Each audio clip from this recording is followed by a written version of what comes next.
At ganyan po, Panginoon, pangunahan niyo rin po, Diyos, ang buhay po ni Brother Joshua sa kanyang pasasalamat po sa inyo sa kanyang kaarawan ngayong araw na ito. Panginoon, nawa siya po inyong patuloy na kilusin, Panginoon, sa kanyang buhay, O Lord God, at ang kanyang buhay nawa ay kanya lamang po ipaglingkod sa inyo, O Diyos. Patuloy mo siyang pangunahan, patuloy mo pong i-restore ang kanyang buhay espiritual na Panginoon, siya po, Panginoon, ay magpatuloy po na maging masigla, maging matatag, at patuloy po, Panginoon, na lumalago sa inyong gawain, at patuloy po nawa, O Diyos, siya magbasa, manalangin, Panginoon, at dumalo sa inyong gawain po, O Diyos. Nawa, Panginoon, paapuyin niyo po nawa ang kanyang puso, O Lord, sa paglilingkod po sa inyo, at anuman ang kanyang mga desire na kanyang puso, Panginoon, kayo po nawa ang siyang magbigay, Panginoon, ng katugunan, Panginoon, sa kanyang mga desire, sa kanyang mga plano, sa kanyang mga nais, Panginoon,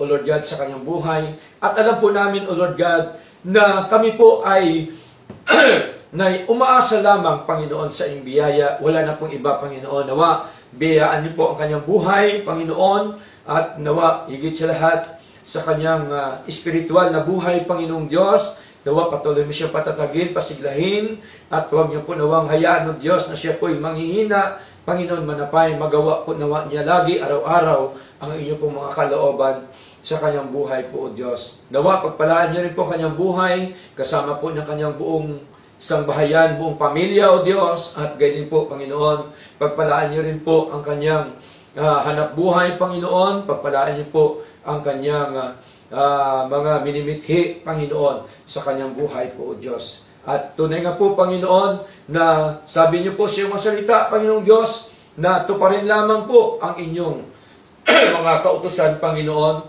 at kayo po ang siya magbigay, Panginoon, ng mahabang buhay, Panginoong Diyos. Salamat po, ayon po doon sa Proverbs chapter 3, verse 3, Panginoon, inyo po yung pangako, O Diyos.